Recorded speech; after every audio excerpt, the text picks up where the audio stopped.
नमस्कार दोस्तों, मेरे चैनल वास्तु पूजा टिप्स में आप सभी का स्वागत है। हिंदू धर्म में पितृपक्ष का समय पितरों को समर्पित किया गया है। पितृपक्ष में पितरों की आत्मा की शांति के लिए श्राद्ध, तर्पण और पिंडदान किए जाते हैं। पितृपक्ष को श्राद्ध पक्ष भी कहा जाता है। हिंदू पंचांग के अनुसार भाद्र पक्ष के शुक्ल पक्ष की पूर्णिमा तिथि से पितृपक्ष का शुरुआत होता है और अश्विन मास के कृष्ण पक्ष की अमावस्या तिथि को इसका समापन होता है। तो चलिए जानते हैं इस साल पितृपक्ष की शुरुआत कब से हो रही है और इसका समापन कब तक होगा। लेकिन उससे पहले अगर आप मेरे चैनल पर नए हैं तो चैनल को सब्सक्राइब कर बेल आइकन जरूर दबाएं ताकि आपको पूजा पाठ से जुड़ी सभी जानकारियाँ टाइम टू टाइम मिलती रहे। तो चलिए वीडियो को स्टार्ट करते हैं। इस साल पितृपक्ष 29 सितंबर 2023 दिन शुक्रवार से शुरू हो रही है और इसका समापन 14 अक्टूबर शनिवार को होगा।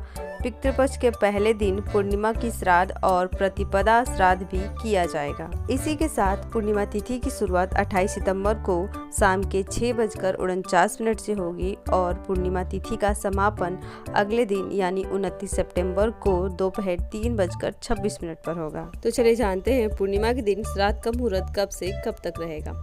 पहला मुहूर्त कुपुत मुहूर्त जो कि है सुबह 11:47 से 12:35 तक। उसकी अवधि कुल 48 मिनट की होगी। दूसरा रोहिणी मुहूर्त जो कि 12:35 से 1:23 तक है।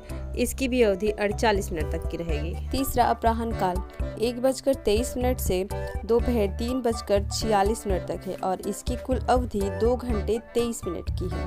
पितृपक्ष में श्राद्ध की तिथियां 29 सितंबर 2023 से पूर्णिमा और प्रतिपदा का श्राद्ध, शनिवार 30 सितंबर द्वितीय तिथि का श्राद्ध, रविवार 1 अक्टूबर तृतीय तिथि का श्राद्ध, रविवार 2 अक्टूबर चतुर्थी तिथि का श्राद्ध, मंगलवार 3 अक्टूबर पंचमी तिथि का श्राद्ध, बुधवार 4 अक्टूबर षष्ठी तिथि का श्राद्ध, गुरुवार 5 अक्टूबर सप्तमी तिथि का श्राद्ध, शुक्रवार 6 अक्टूबर अष्टमी तिथि का श्राद्ध, शनिवार 7 अक्टूबर नौमी तिथि का श्राद्ध, रविवार 8 अक्टूबर दसवीं तिथि का श्राद्ध, सोमवार 9 अक्टूबर एकादशी तिथि का श्राद्ध, मंगलवार 10 अक्टूबर मघा श्राद्ध, बुधवार 11 अक्टूबर द्वादशी तिथि का श्राद्ध, गुरुवार 12 अक्टूबर त्रयोदशी तिथि का श्राद्ध, शुक्रवार 13 अक्टूबर चतुर्दशी तिथि का श्राद्ध और शनिवार 14 अक्टूबर सर्वपितृ अमावस्या का श्राद्ध।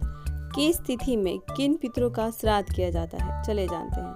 पूर्णिमा तिथि 29 सितंबर 2023 को ऐसे पूर्वज जो पूर्णिमा तिथि को मृत्यु को प्राप्त हुए हो उनका श्राद्ध पितृपक्ष के भाद्रपद शुक्ल की पूर्णिमा तिथि को करना चाहिए। इसे प्रोष्ठपदी पूर्णिमा के नाम से भी जाना जाता है। पहला श्राद्ध 30 सितंबर जिनकी मृत्यु किसी भी माह के शुक्ल पक्ष या कृष्ण पक्ष की प्रतिपदा तिथि के दिन हुई हो उनका श्राद्ध पितृपक्ष के इसी तिथि को किया जाता है। इसके साथ ही प्रतिपदा श्राद्ध पर ननिहाल के परिवार में कोई श्राद्ध करने वाला नहीं हो या उनकी मृत्यु की तिथि ज्ञात ना हो तो भी आप श्राद्ध प्रतिपदा तिथि में उनका श्राद्ध कर सकते हैं। द्वितीय श्राद्ध जिन पूर्वज की मृत्यु किसी भी महीने के शुक्ल पक्ष या कृष्ण पक्ष की द्वितीय तिथि को हुई हो उनका श्राद्ध इस दिन किया जाता है। तीसरा श्राद्ध 2 अक्टूबर जिनकी मृत्यु कृष्ण पक्ष या शुक्ल पक्ष की तृतीय तिथि के दिन होती है उनका श्राद्ध तृतीय तिथि को करने का विधान है। इसे महाभरणी भी कहा जाता है। चौथा श्राद्ध 3 अक्टूबर शुक्ल पक्ष या कृष्ण पक्ष में से चतुर्थी तिथि में जिनकी मृत्यु होती है उनका श्राद्ध पितृपक्ष के चतुर्थ तिथि को किया जाता है। पांचवा श्राद्ध 4 अक्टूबर ऐसे पूर्वज जिनकी मृत्यु अविवाहिता के रूप में होती है उनका श्राद्ध पंचमी तिथि में किया जाता है।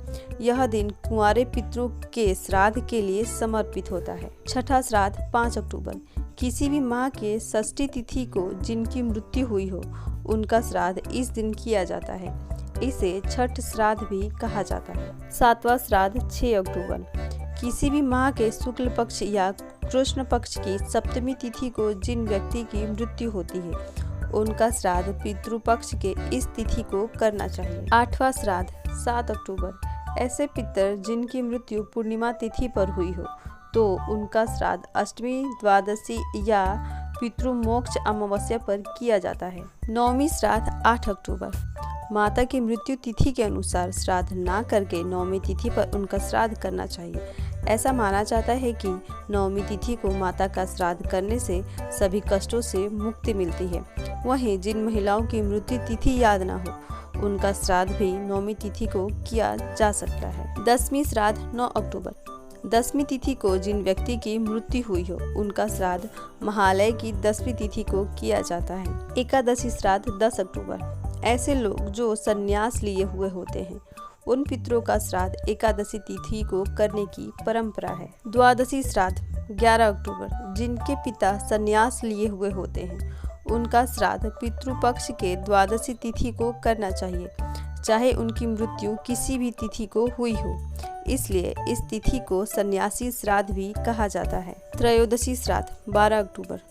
श्राद्ध महालय के कृष्ण पक्ष की त्रयोदशी तिथि को बच्चों का श्राद्ध किया जाता है। चतुर्दशी श्राद्ध 13 अक्टूबर। ऐसे लोग जिनकी अकाल मृत्यु हुई हो, जैसे आग में जलने से, शस्त्रों के प्रहार से, विषपान से, दुर्घटना से या जल में डूबने से हुई हो, उनका श्राद्ध चतुर्दशी तिथि को करना चाहिए।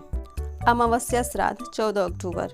पितृपक्ष के अंतिम दिन सर्वपितृ अमावस्या पर ज्ञात अज्ञात पूर्वजों के श्राद्ध के लिए किए जाते हैं।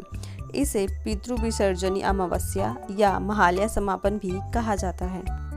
श्राद्ध से जुड़ी महत्वपूर्ण बातें। हर व्यक्ति को अपने पूर्वज की 3 पीढ़ियों, पिता, दादा, परदादा और नाना नानी का श्राद्ध करना चाहिए। जो लोग पूर्वज की संपत्ति का उपभोग करते हैं और उनका श्राद्ध नहीं करते, ऐसे लोगों को पितरों द्वारा सप्त होकर कई दुखों का सामना करना पड़ता है। यदि किसी माता पिता के अनेक पुत्र हो और संयुक्त रूप से रहते हो, तो सबसे बड़े पुत्र को ही पितृकर्म करना चाहिए। पितृपक्ष में दोपहर 12:30 से 1 बजे तक श्राद्ध कर लेना चाहिए। पितृपक्ष में रखे इन बातों का खास ध्यान। वास्तुशास्त्र के मुताबिक पितृपक्ष में पूर्वजों को प्रसन्न करने के लिए घर के मुख्य द्वार की नियमित सफाई करें और रोजाना मेन गेट पर जल चढ़ाएं। पितृदोष से छुटकारा पाने के लिए पितृपक्ष के दौरान घर के दक्षिण दिशा में रोजाना दीपक जलाएं। मान्यता है कि ऐसा करने से पितृदोष के अशुभ प्रभाव कम होते हैं। पितृपक्ष में पितरों को प्रसन्न करने के लिए पशु पक्षियों को अन्न और जल जरूर दें। पितृपक्ष के दौरान मांगलिक कार्य अशुभ माने जाते हैं। इस दौरान कोई शुभ कार्य आयोजित ना करें। ऐसा करने से पितृ नाराज होते हैं। पितृपक्ष में बाल नहीं कटवाना चाहिए, ऐसा करना अशुभ होता है। पितरों की तस्वीर लगाने का नियम। घर में सुख शांति के लिए पितरों की तस्वीर हमेशा दक्षिण दिशा में लगानी चाहिए। पितरों की तस्वीर को पूजा घर, रसोई या बेडरूम में नहीं रखना चाहिए, यह अशुभ माना जाता है। जीवित व्यक्ति की तस्वीर के साथ पूर्वजों की तस्वीर ना लगाएं। ऐसा करने से पितृदोष बढ़ता है। पितृ की तस्वीर ऐसी जगह ना लगाएं जहां आते जाते समय लोगों की नजर पड़े। घर के किसी भी पूर्वज की 1 से अधिक तस्वीर ना रखें। श्राद्ध विधि। पहला, किसी सुयोग विद्वान ब्राह्मण के जरिए ही श्राद्ध कर्म, पिंडदान, तर्पण करवाना चाहिए। दूसरा, श्राद्ध कर्म में पूरी श्रद्धा से ब्राह्मणों को तो दान दिया ही जाता है, साथ ही यदि किसी गरीब जरूरतमंद की सहायता भी आप कर सकते तो बहुत ही पुण्य मिलता है। तीसरा, इसके साथ साथ गाय, कुत्ते, कौवे आदि पशु पक्षियों के लिए भी भोजन का एक अंश जरूर डालना चाहिए। चौथा, यदि संभव हो तो गंगा नदी के किनारे ही श्राद्ध कर्म करना चाहिए। यदि यह संभव ना हो तो घर पर भी इसे किया जा सकता है। जिस दिन श्राद्ध हो उस दिन ब्राह्मणों को भोजन करवाना चाहिए। भोजन के बाद दान दक्षिणा देकर भी उन्हें संतुष्ट करें। पांचवा, श्राद्ध पूजा दोपहर के समय शुरू करनी चाहिए। योग्य ब्राह्मण की सहायता से मंत्रोच्चारण और पूजा के पश्चात जल से तर्पण करें। छठवां, इसके बाद जो भोग लगाया जा रहा है उसमें से गाय, कुत्ते, कौवे आदि का हिस्सा अलग कर देना चाहिए। उन्हें भोजन डालते समय अपने पितरों का स्मरण करना चाहिए। मन ही मन उन्हें श्राद्ध ग्रहण करने का निवेदन करना चाहिए। तो ये थी पितृपक्ष से जुड़ी कुछ जरूरी जानकारी। मिलते हैं फिर किसी नए वीडियो में, तब तक के लिए राधे राधे।